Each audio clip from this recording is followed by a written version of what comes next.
Hello दोस्तों, तो स्वागत है आपके अपने YouTube channel mathematics R K. Mathematics classes में।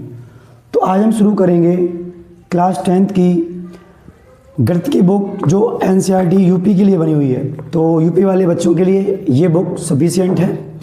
इसी बुक को आपको पढ़ना है। ये बुक आप सब बच्चे खरीद लेना। ये ज़्यादा प्राइस की नहीं होती, ये बहुत कम प्राइस में बुक आती है। ये बुक बहुत अच्छी है यूपी बोर्ड के लिए। तो सारे बच्चे इस बुक को परचेस करें और मेरे साथ इस जर्नी में जुड़ जाएं। तो आज हमें पढ़ना है अपनी क्लास का पहला चैप्टर जिसका नाम है वास्तविक संख्याएं।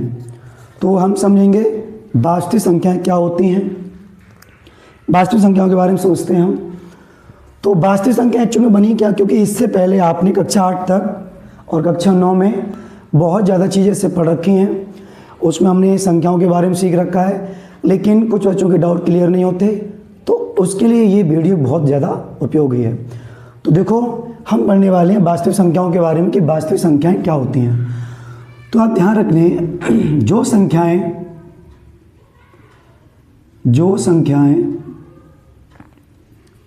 वास्तव में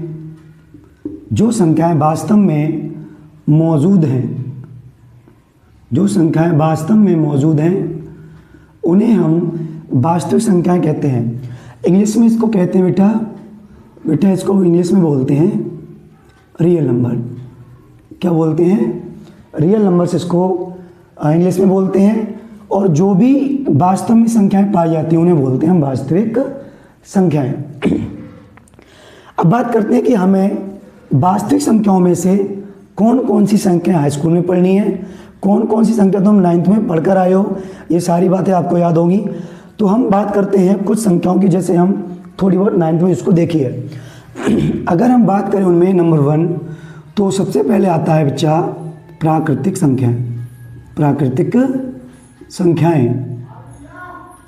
संख्याओं को बोलते हैं इंग्लिश में बोलते हैं इसको बेटा नेचुरल नंबर बोलते हैं। इंग्लिश में नेचुरल नंबर बोलते हैं, ठीक है, नेचुरल नंबर बोलते हैं इंग्लिश में। ये नेचुरल नंबर एक्चुअल में क्या होते हैं, तो जितनी भी जो प्रकृति में पाई जाएंगी, यानी प्राकृतिक में या प्रकृति में पाई जाने वाली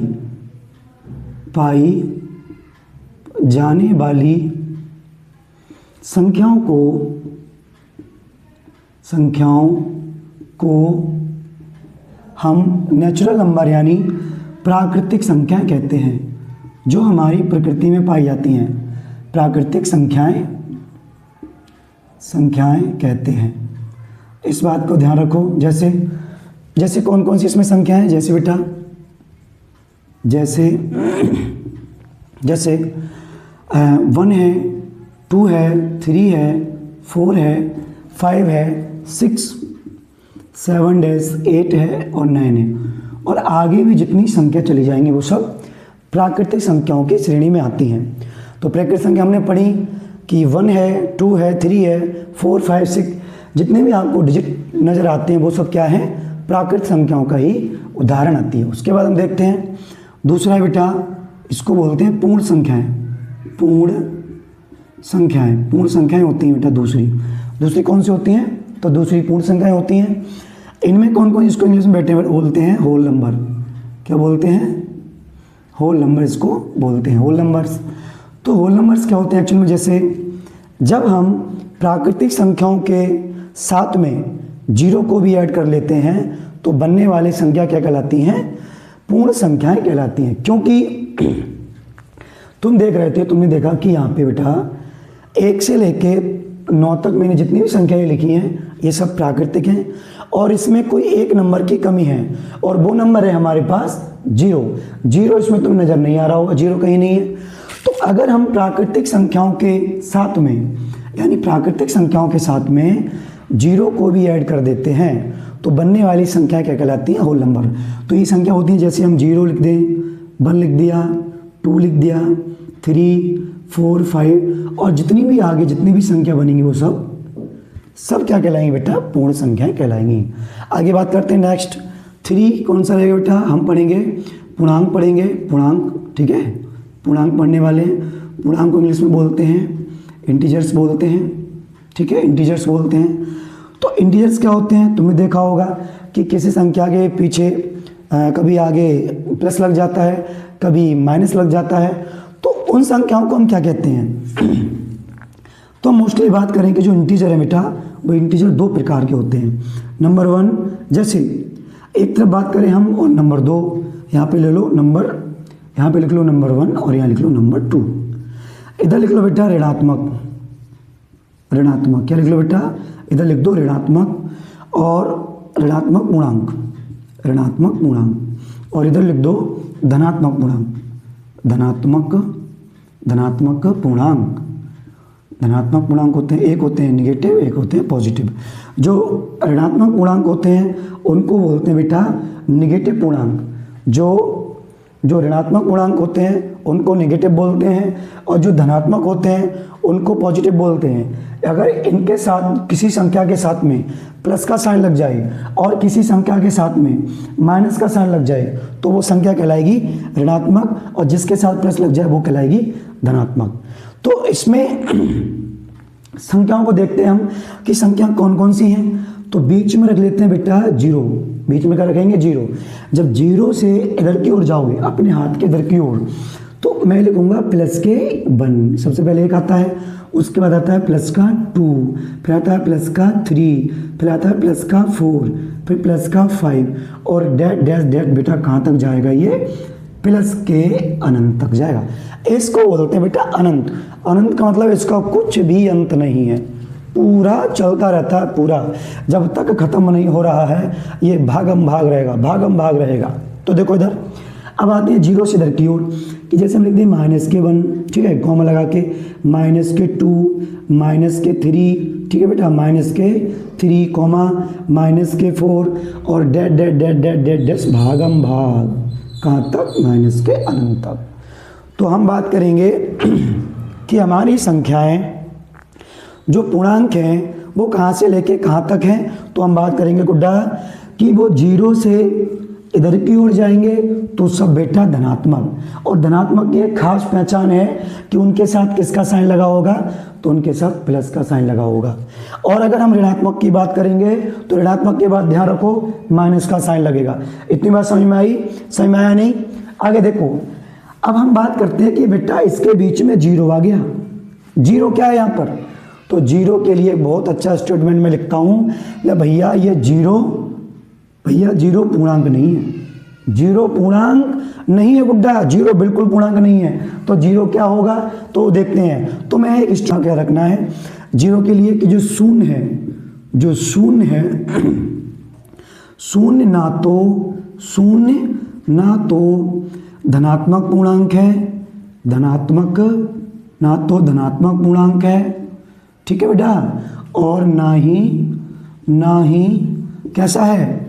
ऋणात्मक पूर्णांक है, ऋणात्मक पूर्णांक है, ऋणात्मक पूर्णांक। ऐसे करके अपनी कॉपी पे देखो भाई। ये पढ़ने से पहले इतनी बात ध्यान रखना कि सारे बच्चे अपने हाथ में कॉपी पेन लेकर बैठोगे इस क्लास को देखना है। तो अगर ये क्लास को तुम्हें समझ में करना है, समझ आना है, अगर तुम्हें ये क्लास को अच्छे से समझना है तो आपको कॉपी पेन हाथ में लेकर बैठना होगा, तब आपको ये बहुत अच्छे समझ में आएगी।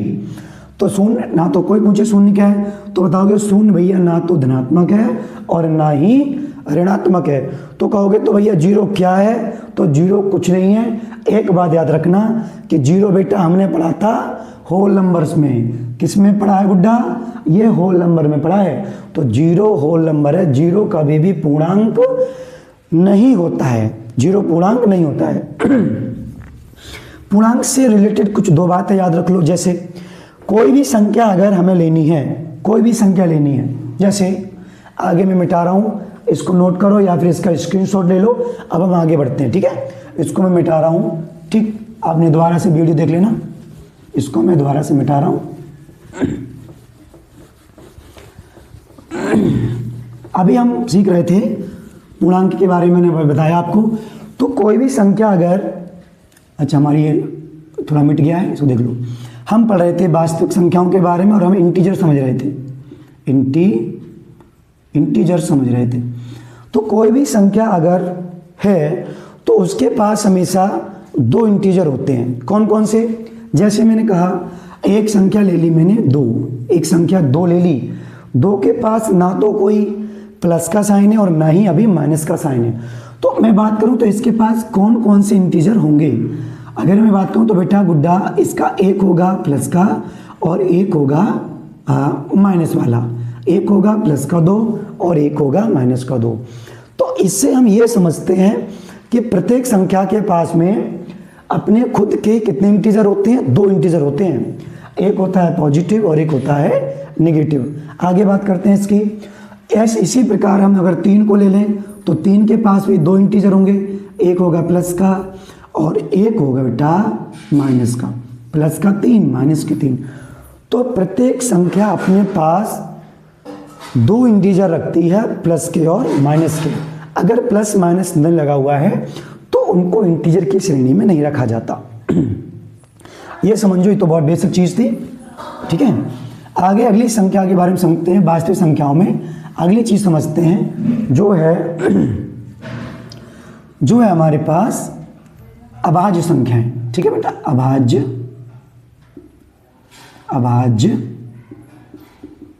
संख्याएं समझते हैं बेटा अभाज्य संख्याओं के बारे में। अभाज्य संख्याओं को इंग्लिश में बोलते हैं प्राइम नंबर। क्या बोलते हैं? प्राइम नंबर्स बोलते हैं। ये लिखो, कॉपी में लिखो इसको कि इसको क्या बोलते हैं? प्राइम नंबर बोलते हैं। प्राइम नंबर बोलते हैं इसको। अभाज्य संख्याओं को क्या बोलते हैं? प्राइम नंबर बोलते हैं। हमें हमारा क्लास 10th है, जो क्लास 10th के जिसके लिए हम अभी पढ़ रहे हैं, क्लास 10th के लिए हम पढ़ रहे हैं, क्या पढ़ रहे हैं? मैथमेटिक्स पढ़ रहे हैं भैया। तो उसके लिए हमें कौन सी संख्याओं का जानना बहुत ज़रूरी है? तो उसके लिए हमें अभाज्य संख्याओं का जानना बहुत ज़रूरी है। अगर बच्चों को अभाज्य संख्याएं नहीं आएंगी तो ध्यान रखना, उसके लिए हाई स्कूल की मैथ पढ़ना, यानी ये चैप्टर समझने में बहुत ज़्यादा कठिनाई आने वाली है। तो ये सब्जेक्ट बहुत ईजी समझने के लिए आपको अभाज्य संख्याएं बहुत बढ़िया से आनी चाहिए। जैसे अभाज्य संख्या एक्चुअल में होती क्या है उसके बारे में सीखेंगे। तो इसकी एक सिंपल सी डेफिनेशन है, इसकी डेफिनेशन लिखेंगे हम। इसकी डेफिनेशन क्या है कि जिन संख्याओं के पास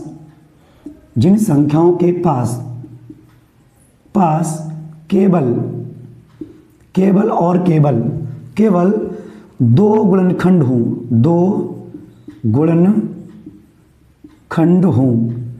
दो क्या हों बेटा? 2 गुणनखंड हों, उनको क्या बोलेंगे? उनको बोलेंगे बेटा अभाज्य संख्याएं। जैसे 2 गुणनखंड कैसे होंगे? जैसे मैं अगर बात करूं, कुछ संख्याओं की हम बात करते हैं कि अगर मैंने ले लिया एक संख्या, ले लिया मैंने 1, तो 1 के हमें क्या करने हैं? गुणनखंड करने हैं। अब बहुत सारे बच्चों को गुणनखंड नहीं आता होगा, तो मैं गुणनखंड थोड़ा सा बता दूं कि अगर किसी संख्या का खंड कर देना, तोड़ देना, खंड कर देना, किसी संख्या का खंड कर देना क्या करता है? गुणनखंड करते हैं, उसको गुणनखंड कहते हैं। अगर किसी संख्या को तोड़ देना, इसका मतलब होता है तोड़ देना, यानी खंड कर देना, ये इसका मतलब होता है। तो 1 को मैं लिखूंगा तो 1 को लिख सकता हूं 1 गुणा में 1 गुणा में 1 गुणा में 1, ठीक है ना। इसके अनेकों गुणनखंड होते हैं। 1 का या तो 1 गुणनखंड होगा, अगर तुम स्वयं उससे गुणा करते चले जाओगे तो 1 ही तो गुणा करोगे उसकी, तो इसलिए इसका बहुत सारे खुद में अपने आप संख्या में गुणा करते जाओ तो बहुत सारे बन जाएंगे, लेकिन इसका बाद खुद का वो 1 ही गुणनखंड होता है। अब बात करें जैसे 2 की बात करें तो 2 के पास होते हैं बेटा, एक होता है 1 और एक होता है 2, एक होता है और एक 2 होता है। चूंकि इसके पास कितने हैं बेटा?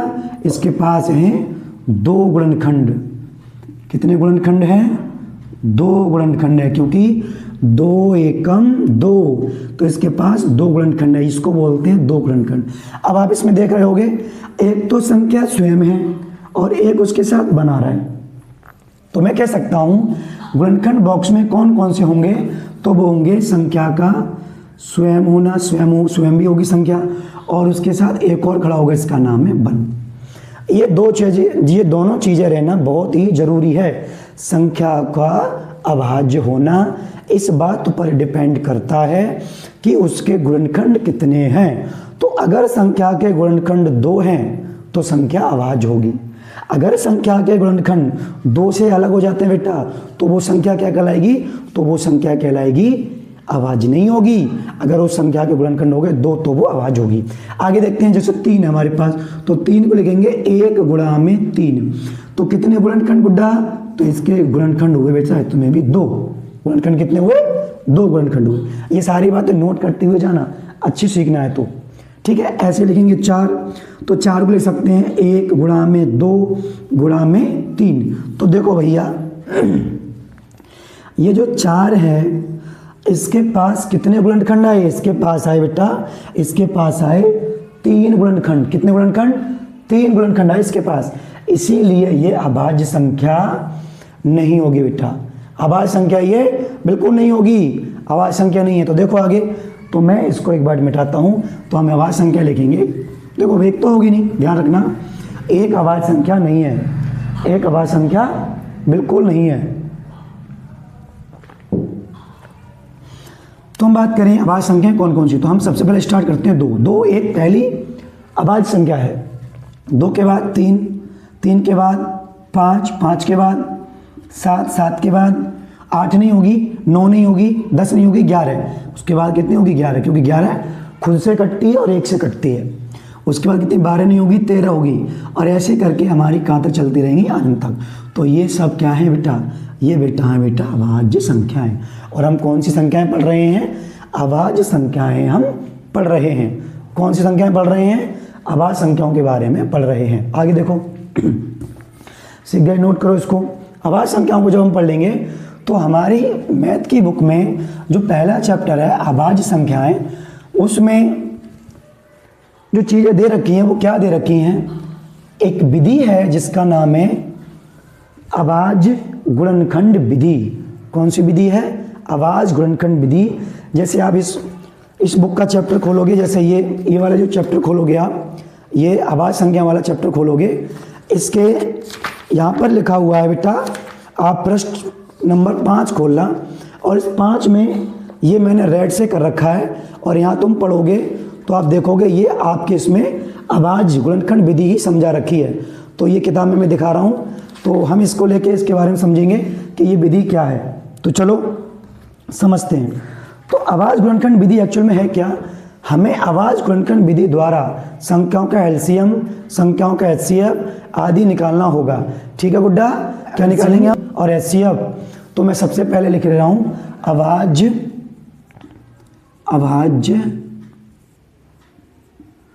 गुणनखंड विधि। क्या पढ़ना है हमें, अभाज्य गुणनखंड विधि, ये पढ़ना है हमें।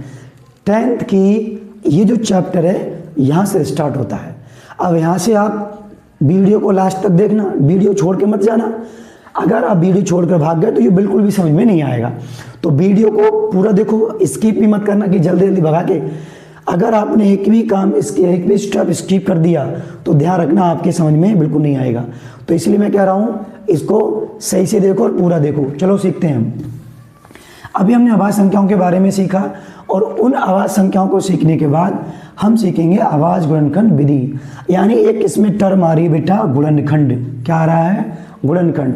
तो इसी को करना हम सीखेंगे कि ये गुणनखंड एक्चुअल में होते क्या हैं। ठीक है गुड्डा, ये हम सीखने वाले हैं। तो मैं कुछ सवाल ले रहा हूँ जो कि मैथ क्लास के लिए बहुत ज़्यादा इम्पोर्टेंट है। मैथ क्लास की जो बुक है उसके लिए बहुत ज़्यादा ज़रूरी है। तो देखो कौन कौन से सवाल हैं। तो सबसे पहले हम समझते हैं बेटा गुणनखंड क्या होते हैं। गुणनखंड क्या होते हैं, जो गुणनखंड को बोलते हैं बेटा फैक्टर। क्या बोलते हैं, फैक्टर्स बोलते हैं, फैक्टर्स। गुणनखंड को बोलते हैं फैक्टर्स। तो देखो मैं कोई एक संख्या ले रहा हूँ रैंडमली, जैसे मैंने कोई 120 संख्या ले ली। आपने ये सवाल कक्षा 9th में, कक्षा 8 में भर के किए हुए हैं, लेकिन यहाँ पे हमें सीखने की ज़रूरत है। जैसे हमने देखा कि इसको हमें काटना पड़ेगा, इसको काटते हैं, मतलब इसके फैक्टर कर देते हैं, खंड कर देते हैं। जैसे मैं काटूँ, इसको 2 से काटूँ, क्योंकि हम आपने देखा होगा हमारी सबसे छोटी अभाज्य संख्या 2 ही होती है, इसीलिए सबसे पहले 2 से काट कर देखते हैं। 2 के बाद जब 2 से नहीं कटती तो 3 से काट के देखते हैं। जब 3 से नहीं कटती तो हम क्या करते हैं, 5 से काट कर देखते हैं। जब 5 से भी नहीं कटती तो हम काट के देखते हैं गुड्डा 7 से। क्योंकि ये सारी संख्याएं अभाज्य हैं, इसीलिए हमें इन संख्या से ही काटनी है। इन संख्याओं को अलावा किसी सम संख्या से मत काट देना, क्योंकि हम अभाज्य गुणनखंड विधि पढ़ रहे हैं, अभाज्य गुणनखंड विधि। तो देखो 2 से काटो, 2 छिक्का 12, 0 का 0 आगे गुड्डा, 0 का 0 लिख लिया। उसके बाद हमने देखो 2 3 से कट जाता है, क्योंकि 2 के बारे में 3 तो आता ही है ना, 2 तो आता है, ये 3 आता है तो 3 लिखेंगे, 2 से काटेंगे। 2 3 पढ़ो, पाड़ा पढ़ो, 2 एकम 2, 2 दूनी 4, 2 3 6, 2 3 6 गुड्डा 0 का 0 उतार लो। अब दोबारा देखो 2 के पहाड़ी में देखो आता है 30 आता है, ठीक है, आता ये कट जाएगा। जैसे 2 का पढ़ो, देखो बेटा 2 का पढ़ो, 2 एकम 2, यहाँ देखो 2 निकल गए 3 में से, तो कितना बचा 1। जब 1 बचा तो उसके साथ में ये 0 भी है, तो 2 का पहाड़ा पढ़ो 10 तक, 2 एकम 2, 2 दूनी 4, 2 3 6, 2 चौका 2 पंजे 10, तो 2 पंजे 10, 2 पंजे कट गया। अब ये संख्या ये जो संख्या है वो संख्या 2 से नहीं कटेगी। और जब 2 से नहीं कटेगी तो किसके पास आएंगे, 3 के पास आएंगे, क्योंकि हमारी अभाज्य संख्या 3 है, तो 3 से काटेंगे, 3 से काट लो, 3 पंजे 15, 3 पंजे कितने होते हैं 15। उसके बाद अभी देखो 3 से नहीं कटेगी, अब कटेगी उड्डाइए 5 से, किसे कटेगी 5 से, तो 5 एकन 5। जब तक संख्या कटती रहे और लास्ट में 1 ना आए तब तक संख्या को काटते रहेंगे। फिर हम लिखेंगे जो हमारी संख्या थी 120 के अभाज्य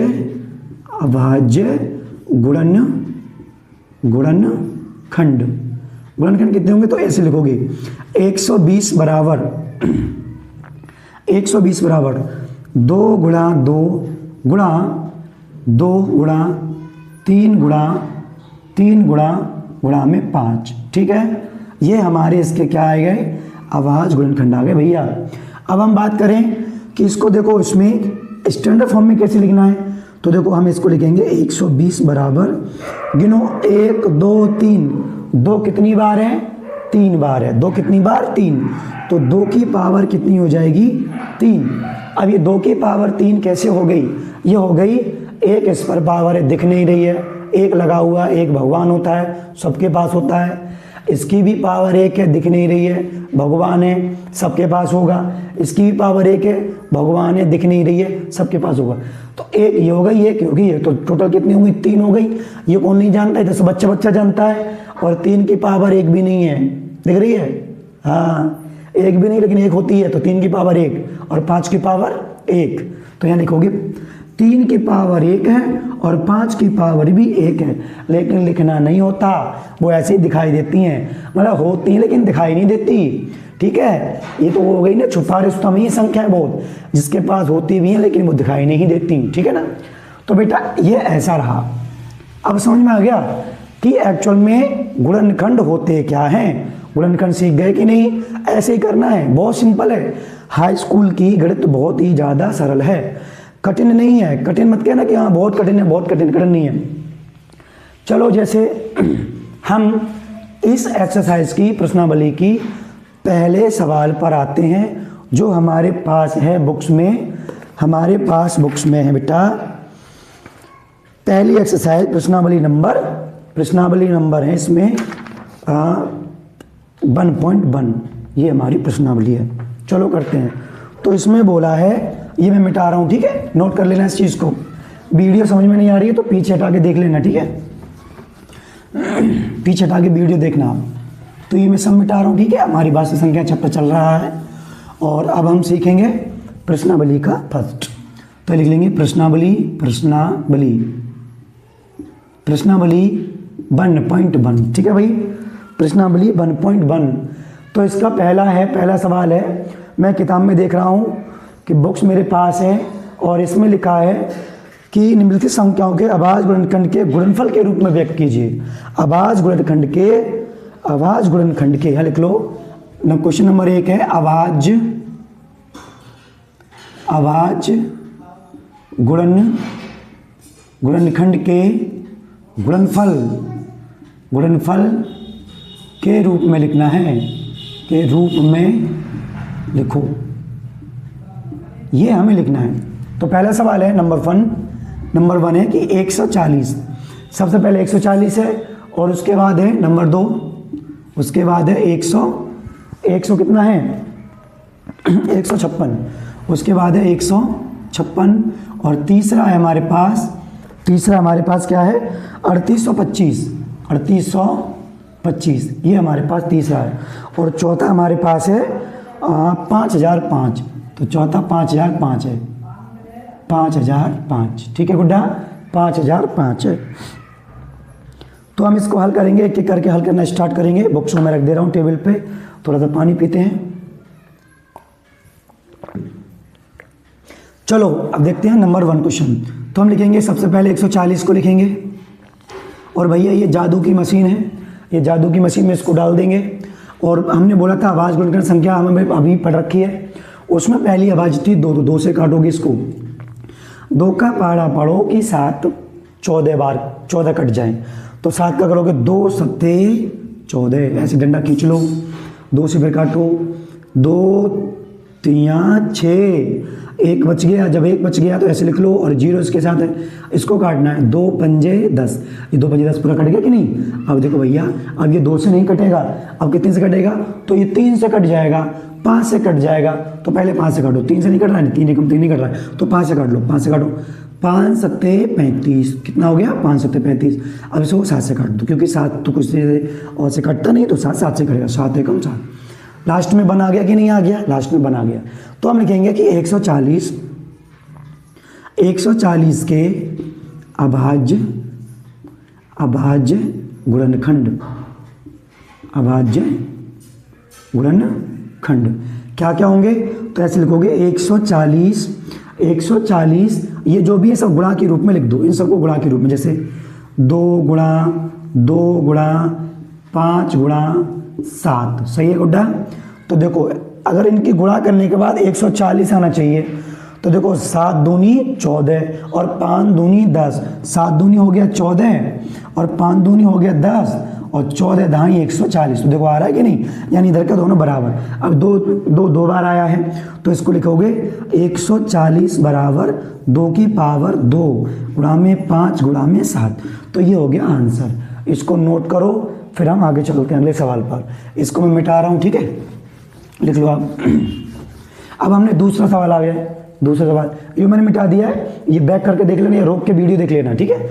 दूसरा सवाल है हमारे पास, दूसरा ये वाला 156, कितना 156, ठीक है उड्डा, 156 हमारे पास।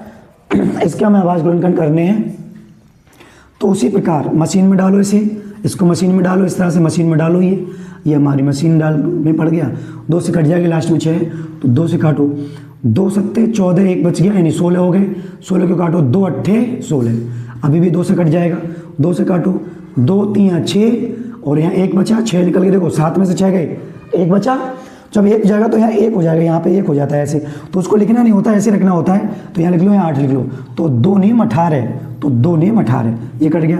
देखो अब ये 5 से नहीं कटेगा, ये कटेगा 3 से, क्योंकि 3 एकम 3 और 3 3 9, तो 3 से कट जाएगा, तो 3 एकम 3 और 3 3 9। अब देखो भैया 13 किसी के बाड़े में नहीं आता, 13 किसी के बाड़े में आता है, नहीं आता है, तो 13 कटेगा अपनी खुद की संख्या 13 से, 13 एकम 13, ये इसके हो गए आवाज गुणनखंड हो गए, आवाज गुणनखंड हो गए। देखो वीडियो को स्किप मत करना, बच्चे स्किप करके भाग जाते हैं, स्किप मत करना, ये वीडियो पूरी देखना, जब वीडियो पूरी देखोगे पूरी बात आपके समझ में आएगी, जब तक पूरी नहीं देखो कोई बात समझ में नहीं आएगी। आगे देखो, अब आगे लिखोगे ऐसे कि 156 के अभाज्य 156 के अभाज्य गुणनखंड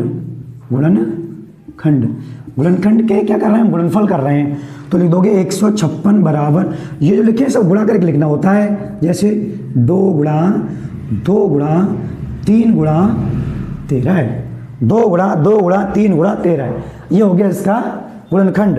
तो हम कहेंगे 156 जो हमारे था, तो 2 बार आए तो लिखोगे 2 की पावर 2 और गुणा में 3 गुणा में 13, तो ये हो गया हमारा आंसर। इसको नोट करो इसको, फिर हम आगे बढ़ते हैं, नोट करो इसको, नोट कर लिया, स्क्रीनशॉट ले लो, मिटा रहे हैं इसको। आगे हम बात करते हैं, आगे बात करते हैं दूसरी हमारे पास अगला क्वेश्चन है तीसरा 38 25। बेटा ये है, ठीक है। देखो अगर किसी संख्या के लास्ट में 25 हैं, किसी संख्या के लास्ट में 25 हैं या 5 है तो वो संख्या हमेशा 5 से कटेगी। 5 की लास्ट की संख्या काट के देख लो, तो देखो काटेंगे 5 से कट जाएगी, 5 से काटो, 5 एकम 5, 5 दूनी 10, 5 तिया 15, 5 चौक 20, 25 25, 5 छिंगा 30, 5 सत्ते 35। देखो 30 के लगभग पहुंच गए, 5 सत्ते 35, तो 5 सत्ते 35। जब 38 में से 35 जाएंगे तो कितने बचेंगे गुड्डा? तो बचेंगे 3 बचेंगे, और यहाँ 2 हैं तो इसको काटो, 5 छिंग 30, 30 चले गए तो कितने बचे? 2 बचे, या 2 बचे तो कितने रह गए? 2, तो 2 से 5 25, ऐसे कटियो। अभी ये 5 से कट जाएगी क्योंकि लास्ट में 5 है, तो 5 से काटो, 5 एकम 5 बचे 2, उतार लो 6, 5 25, 25, 25 में से 26 में से 25 गए तो एक ही तो बचा, 5 बचे, 5 तिया 15, 5 तिया 15। अब देखो 3 आगे लास्ट में 3 से कट जाएगी, तो 3 से काटो, 3 पंजे 15 और 3 एकम 3। बताओ भैया आ गया 51। 51 कितने से कटता है? 51 कितने से कटता है? तो ऐसा कोई पहाड़ा देखो जिसमें 51 आता हो। तो 13 सत्ते गुड्डा बताओ, 13 सत्ते 51 होते हैं। 13 का बड़ा, 13 कम 13, 13 26, 33 39, 13 चौका 52 नहीं होते, गलत हो रहा है, इससे नहीं होगा। 7 से काट के देखें, 7 से कट जाएगी, 7 से कटेगा नहीं कटेगा? कितने से कटेगा गुड्डा बताओ, कितने से कटेगा ये? कितने से कटेगा भाई बताओ जरा, कमेंट करो कितने से कटेगा? 17 से? 17 से कट जाएगा। 17 कम 17 17 17 51 कितने? 17 तिया, ये भैया कट तो गया, 17 तिया 51। 3 से भी कट जाता है ये, 3 से भी कट जाता। तो हम लिखेंगे इसके आवाज गुणनखंड, लिखेंगे ऐसे लिखेंगे कि भैया 38 25 के आवाज गुणनखंड, आवाज गुणनखंड, गुणनखंड कैसे लिखोगे? 38, ठीक है ना, 25 बराबर ये सब लिख दो, कौन कौन से? 5 गुणे में 5 गुणे में 3, और देखो 3 इसके साथ ही लिख लो, 3 और गुणे में 17। तो देखो 3 की 2 की 5 की पावर 2 है, और गुणा में 3 की पावर 2 और गुणा में 17। ये हो गया इसका फाइनल आंसर। ये आंसर है, स्क्रीनशॉट लो इसका या कॉपी में नोट कर लो इसको, ठीक है। आगे बढ़ते हैं, अब स्क्रीनशॉट ले लिया, आगे बढ़ते हैं, इसको मिटा रहा हूँ। अगली संख्या है 5005। 5000, अगली संख्या है 5005। 5005 ये हमारी संख्या रहेगी, 5005 अगली संख्या। ये गुड्डा बताओ पहली ये संख्या कितने से कटेगी? ये कटेगी, लास्ट में 5 है तो कितने से कट जाएगी? ये कट जाएगी 5 से। कितने से कट जाएगी? 5 से कट जाएगी, तो 5 से काटो, 5 से कट जाएगी। 5 एकम 5, 0 के 0 लिख लो, 5 एकम 5 आगे लिखो। अब बताओ कितने से कटेगी? अब बताओ भैया कितने से कटेगी, ये बताओ जरा।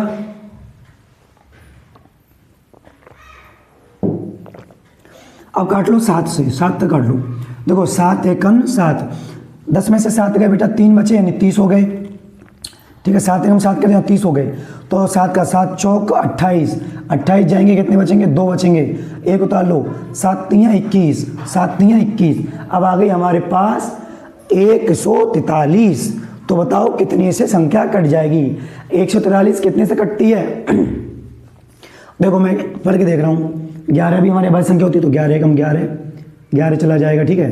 3 बचेगा तो 11 से कट जाएगी, 11 एकम 11, और ये कट जाएगी, कितने बचे? 3 बचे, और 3 तो 11 तिया 33, अब कट जाएगी 13 से, 13 एकम 13। तो आप लिखोगे इसके कि 5005 के आवाज गुणनखंड, आवाज गुणनखंड क्या रहेंगे? तो ऐसे लिखोगे आप 5000 बराबर ये सब लिख लोगे, 5 गुणा में 7 गुणा में 11 और गुणा में 8 13। ये हो गया हमारा फाइनल आंसर। देखो इसमें कोई डबल नहीं, इसलिए पावर एक ही एक रहेगी। इसका स्क्रीनशॉट ले लो, आगे करते हैं लास्ट सवाल। आज का लास्ट सवाल है ये जो पहले सवाल में कितने सवाल थे, 1 2 3 4, लास्ट सवाल है, मैं लिख दे रहा हूँ यहाँ पे। जो पाँचवा सवाल है इसका, जो पाँचवा सवाल है इसका 7429, इसके हमें आवाज़ गुणनखंड करने हैं। तो भैया इसके करते हैं, मशीन में डालो आंसर पाओगे, मशीन में डालो यहाँ पे, इस तरह से मशीन में डाल दी, मशीन है बेटा। 7 4 2 9, देखो लास्ट में आ गया 9। तो देखो लास्ट में अगर 9 आ गया है तो वो संख्या कट जाएगी हमारी, 3 से कट जाएगी, 9 से कट जाएगी, जरूरी नहीं है कट जाए। तो मैं कभी विभाज्यता का नियम पढ़ाऊंगा आपको आने वाले वीडियोस में, तो मैं आपको वहाँ बताऊंगा कि विभाज्यता का नियम क्या है और ये संख्याएं किन किन संख्याओं से कटती हैं। तो ये आ गया बेटा 74 है पहला। तो देखो सबसे पहले हम इसको काट के देखेंगे 17 से, क्योंकि इस बड़ी संख्या तो बड़ी से काटो। तो 17 कम 17, 17 दूनी 34, 17 51, 17 चौका 68, 17 चौका 68, 60 8 68। तो देखो बेटा 74 में से 68 गए तो 2 बे हैं, 6 बचे और हमारे यहाँ पास है 2, तो ये हो गए 62। 17 का फिर पारा बढ़ो 62 तक, 17 कम 17, 17 दूनी 34, 17 51, 17 चौका 68, 17 चौका 68, तो 17 51 लग जाएगा। तो यहाँ लिख दो 51, तो 62 में से 51 जाएंगे तो यहाँ 1 बचेगा, यहाँ कितना बचेगा 1, और यहाँ बचेगा 19। ठीक है, तो 17 सत्ते कितने होते हैं बताओ भैया, 17 सत्ते कितने होते हैं? 17 सत्ते 100, 17 सत्ते 119। ठीक है, 17 सत्ते 119 होते हैं क्या? देख लो 17। अगला देखो, अब देखो कितने से कटेगी ये, अब कितने से कटेगी? तो अब ये संख्या कटनी चाहिए, हाँ बिल्कुल आवाज संख्या भैया, 19 से काट के देखें। 19 से कम 19, 19 दूनी 38, 19 तीन 57, 19 दूनी 38, 19 दूनी 38 हो गए, 43 में से 38 जाएंगे, 10 10 में से देखो 10 में से 8 गए, 2 बचे, 5 बचे यहाँ पे, यहाँ 1 बचे, 15 हो गए और ये 57 हो जाएंगे। फिर ज़्यादा हो जाएंगे क्या? 19 से कटेगी संख्या, 19 से कटेगी, 19 से काट के देखो, 19 से काट के देखते हैं। 19 से कम 19, 19 दूनी 38, 19 दूनी 38, 19 दूनी 38 हो गए, तो यहाँ बचा, और 19 तीन 157 होते हैं कि नहीं होते हैं? होते हैं। 23 से कट जाएगी पूरी 23 बार, ठीक है ना, 23 से कम 23, एक बार लगेगा, एक बार लगेगा, तो इस संख्या ऐसे कट गई। तो हमारे पास जो 74 29 थी उसके गुणनखंड आए, ऐसे लिख देना डायरेक्ट, 17 गुणा 19 गुणा में 23, ये हमारे इस संख्या का फाइनल आंसर हुआ। तो ये सबको नोट डाउन करो, और आगे की वीडियो नेक्स्ट आगे आएगी, कल आएगी। तब तक के लिए नमस्कार। आगे जितने भी इसके जो क्वेश्चन बचे हुए हैं मैं सब बारीकी वीडियो में करा दूंगा, क्योंकि आज इंट्रो करना था, आज इस चैप्टर के बारे में समझना भी था, इसलिए चैप्टर में काफ़ी समय लग गया। अब वीडियो बहुत बड़ी हो जाएगी, इसलिए मैं सोच रहा हूँ कि यहाँ पे इस सेशन को एंड किया जाए। और बाकी वीडियो आपको अच्छी लगी हो तो चैनल को सब्सक्राइब करना, वीडियो को लाइक करना और अपने साथियों को जोड़ो भाई, और कहो कि सर मैथ पढ़ा रहे हैं, हमें हाई स्कूल की बिल्कुल बेसिक से मैथ सिखा रहे हैं, पहले चैप्टर से मैथ सिखा रहे हैं। जिस बच्चे को बहुत ज़्यादा प्रॉब्लम होती है मैथ्स में, वो मैथ्स को पढ़ सकता है। तो जय हिंद, जय भारत।